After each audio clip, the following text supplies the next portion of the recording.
हमीदा जी बताइए क्या हुआ है आपके साथ? जी, मेरे पड़ोसियों की और मेरी दुकान वाले जो मैंने किराए पे दे रखी है उनकी जी। लड़ाई हो गई आपस में।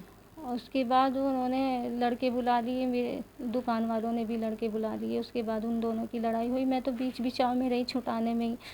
उसके बाद मगरिब का टाइम हो चुका था, मैं दुकान जो बंद आपके करवा के। किराएदार हैं और आपके पड़ोसी के साथ उनका आपस में झगड़ा जी, हुआ, आपस में आपका झगड़ा उसमें हुआ। कोई रोल नहीं था? नहीं, मेरा कोई जी, रोल आगे नहीं का था। बताइए। उसके बाद मैं ऊपर आ गई नमाज़ अदा करने। जी। मैं नमाज़ अदा पूरी नहीं कर पाई थी, दुआ भी नहीं मांग पाई थी कि मेरी बच्ची ने कहा कि नीचे पुलिस आ गई है। ये कोई 7:30 का टाइम था मगरिब शाम के? की। जी, मगरिब जी की नमाज़ बताइए। में लेट हो चुकी जी। थी। उसके बाद मैं खिड़की में झांकी तो एक मेरे सामने वाले पड़ोस का लड़का था सोनी, वो खड़ा हुआ था। वो बोला कि इन्हें नीचे बुलाओ, यही है मकान मालिकनी। जी। फिर मैं जाती भी डर रही थी, लेकिन एसएचओ साहब ने मुझे पाइप दिखाया ऊपर से और कहा नीचे आओ। एसएचओ साहब मौके पे खुद आए थे? जी, खुद आए कितनी थे। टीम उनके साथ थी लगभग? लगभग काफ़ी लोग थे और 2 जिम आई थी, 2 गाड़ियाँ थी? 2 गाड़ियाँ जी। थी। उसके बाद मैं नीचे चली गई और मुझे पाइप दिखाने लगे, कहने लगे बुला इनको, बदमाश बुलाए तूने, बुला इनको बदमाशों को। मैं बोली मेरे पास नंबर नहीं है उनका और मेरा फ़ोन भी बंद है, आज रिचार्ज ख़त्म हो चुका फ़ोन का, आप देख लीजिए और बोर्ड पर नंबर लिखा हुआ, आप फ़ोन कर लीजिए उन्हें। जी। लेकिन उन्होंने सुना नहीं। उसके बाद वो कहने लगे घर बताओ इनका।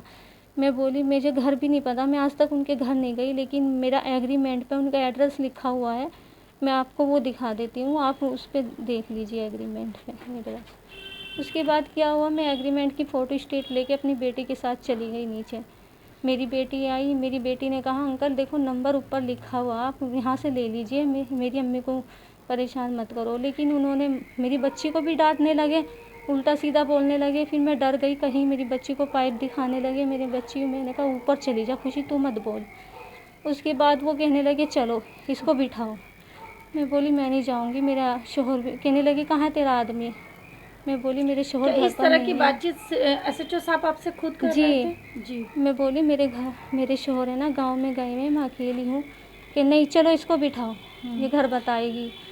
और मुझे ज़बरदस्ती पाइप दिखाने लगे। मैं इतना डर गई, सहम गई। मैंने सोचा कहीं ऐसा ना हो, अगर मैं इनके साथ ना गई तो कहीं गली में मेरी इंसल्ट ना कर दे, यहाँ मार मोर न दे मुझे। जी। इसलिए मैं उनके साथ चुपचाप गाड़ी में चली गई।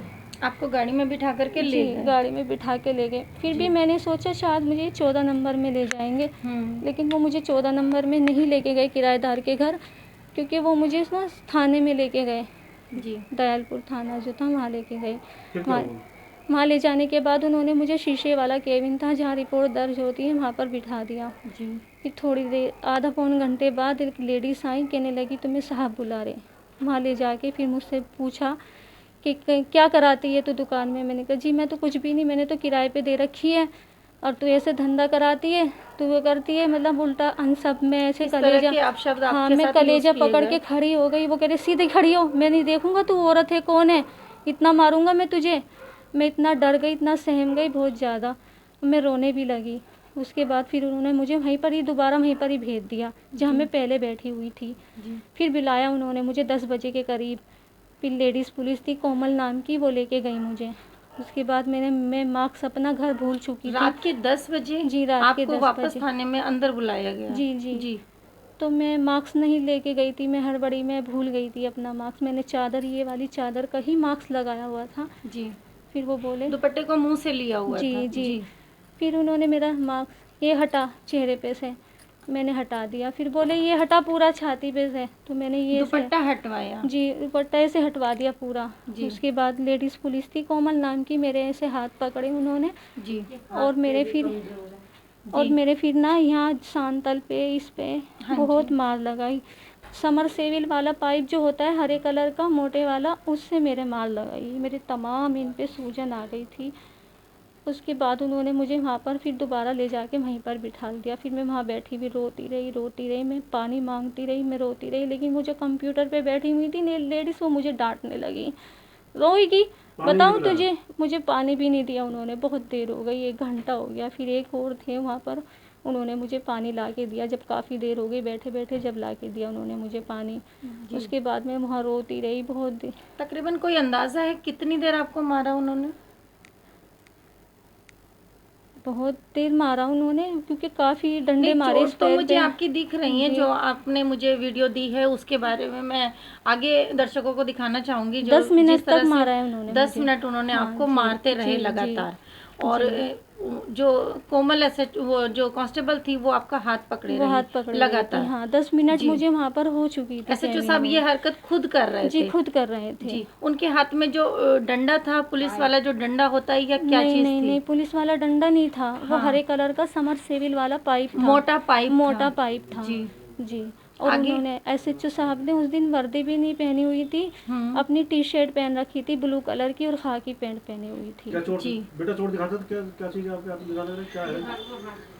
ये जो है, ये जो आप देख सकते हैं, ये इन महिलाओं के जो चोट मारी गई है, जो पुलिस ने डंडे मारे हैं, उससे जो नील पड़े हुए हैं वो आपको लगातार दिखाई दे रहे हैं। इस वीडियो में मैं आपको जो आपके सामने जो आगाह कर रही हूँ वो एक चीज़ ये है कि जो इस लेडीज़ के मैं सामने से नहीं दिखा सकती, एक मुस्लिम लेडीज़ है जो पर्दे के अंदर है और अपने आप को ढके हुए है। एसएचओ साहब ने उनको ऊपर उठा करके उनका दुपट्टा हटवाया। एक महिला लेडीज़, एक मुस्लिम महिला के लिए बहुत बड़ी चीज़ होती है उसके गले से, उसके शरीर से अपना आंचल उठाना, और एसएचओ साहब ने ऐसी बर्बरता की है कि उससे उसका मुंह खुलवाया, उससे उसका आंचल हटवाया और उसके बाद जो उसके साथ उन्होंने दुर्व्यवहार किया, इस तरह से ऐसे मारा गया है उनको। क्या किसी किराएदार की एक वेरिफिकेशन ना कराने का इतनी बड़ी सजा होती है? क्या ऐसा ये प्रशासन हमारी जो है सुरक्षा के लिए रखी गई है या इस तरह के व्यवहार करने के लिए रखी गई है? क्या इस सारे सवालों के जवाब मैं आगे प्रशासन से मांगना चाहूँगी। क्या इस तरह से प्रशासन को ये सब कुछ करना शोभा देता है? क्या जहाँ एक तरफ बात आती है बेटी बचाओ बेटी पढ़ाओ की, बेटियों के लिए, नारियों की सुरक्षा के ऊपर, वही नारी क्या पुलिस के हाथों से असुरक्षित नजर आ रही हैं? पुलिस थाने के अंदर उनको ले जा करके इस तरह के दुर्व्यवहार किए जा रहे हैं। खुद एसएचओ साहब को कौन सा हक दिया गया है? अगर कोई उनकी कोई गलती थी, कोई वजह थी किसी तरह से, तो इनके साथ केस किया जाता, इनको कोर्ट भेजा जाता, इनके खिलाफ एफआईआर की जाती, कोई भी मामला था उसको जो है वो कोर्ट में ले जाया जाता या इनके ऊपर मुकदमा दिया जाता। इस तरह की डंडे से, अपने हाथ से लेकर के डंडा, और कांस्टेबल कोमल को क्या हक था उनके हाथ पकड़ करके इस तरह से उनको पिटवाने का? एसएचओ साहब को क्या ये चीज़ें शोभा देती हैं? क्या ये पुलिस प्रशासन हमारी सुरक्षा के लिए है? क्या कहेंगे आगे? इस पे बहुत सारे सवाल खड़े हो रहे हैं। किस तरह से पुलिस प्रशासन, क्या नारियों की सुरक्षा बिल्कुल आसानियां हो चुकी है? क्या आगे हम क्या कहेंगे? कोई नारी सुरक्षित है या नहीं है? प्रशासन एक तरफ तो बहुत बड़ी बड़ी डींगे हाँकते हैं, बहुत बड़े बड़े एनजीओ आगे आते हैं, बहुत लेडीज़ों की सुरक्षा के ऊपर हर रोज़ एक नए डिबेट बनते हैं। क्या यहाँ पर थाने के अंदर हो करके इस तरह का दुर्व्यवहार एक महिला के साथ किया गया है? जिस तरह मैं आपको सामने से नहीं दिखाऊंगी, बाकी वीडियो शेयर करूंगी ज़रूर। जिस तरह से इनके चोटें मारी गई हैं, इनके बहुत एज कितनी होगी आपकी मैडम? 37 है। 37 की एज है इनकी, लगभग 40 साल की ये महिला हैं जो इनके इस तरह से हड्डियों के ऊपर जिस तरह से चोट लगी है। क्या हड्डी पे कोई चोट आई है आपको? हड्डी पे नहीं, मांस फटा हुआ है। मांस फटा हुआ है। एमएलसी हुई है आपकी?